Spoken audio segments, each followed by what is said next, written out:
Hey everybody, coming to you from my little Zoom studio here, and you need to hear this because you're being bombarded right now with these really over-the-top accusations against the president that he's got blood on his hands, that his denial and delay has cost lives, and that basically he took no action until it was too late.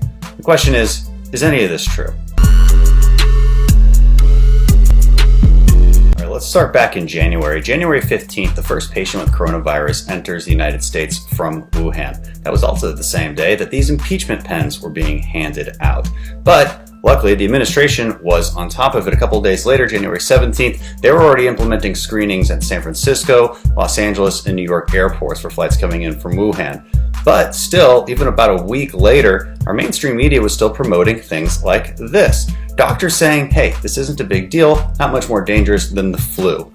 Nevertheless, President Trump did implement that travel restriction on January 31st, even though things like the World Health Organization were saying no need to limit trade and movement. And they largely criticized President Trump's travel restrictions. Same day, January 31st, that Nancy Pelosi proposed the No Ban Act, which would actually stop President Trump from implementing the life-saving travel restrictions that he did implement. So was everybody else really sounding the alarm at this point in time? No, of course not.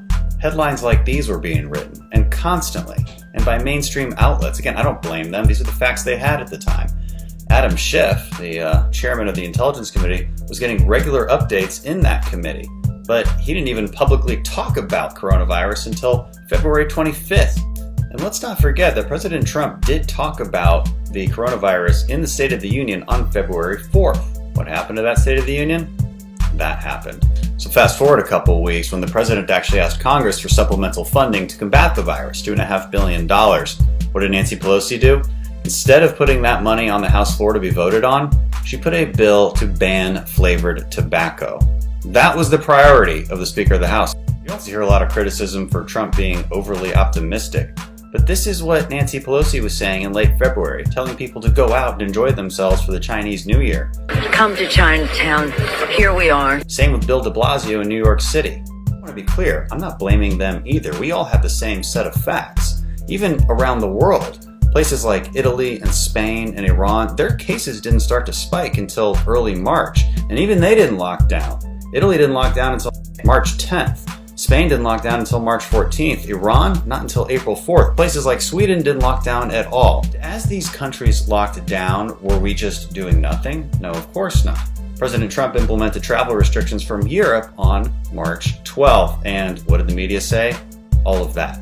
All of that. Widespread criticism. How could you do this? What's the point of this? Well, does this really sound like an administration that's in denial about this? Of course not. And a few days later, we implemented our own 15 days to slow the spread, which then turned into 30 more days. Okay, fine, state the critics, but what about the PPE? We were well behind. We should have had more in the national stockpile.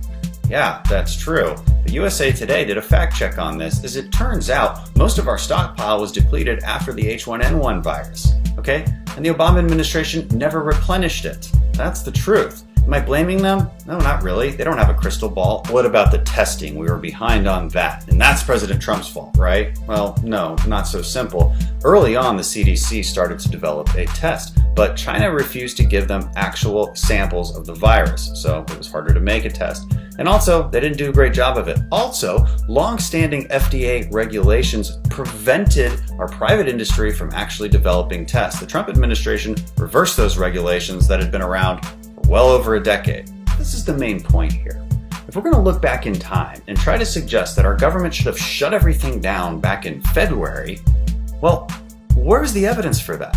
We're really going to shut things down when our cases hadn't really started to increase? When it barely started to increase in places like Italy or Iran? Of course not. They didn't shut things down until way later.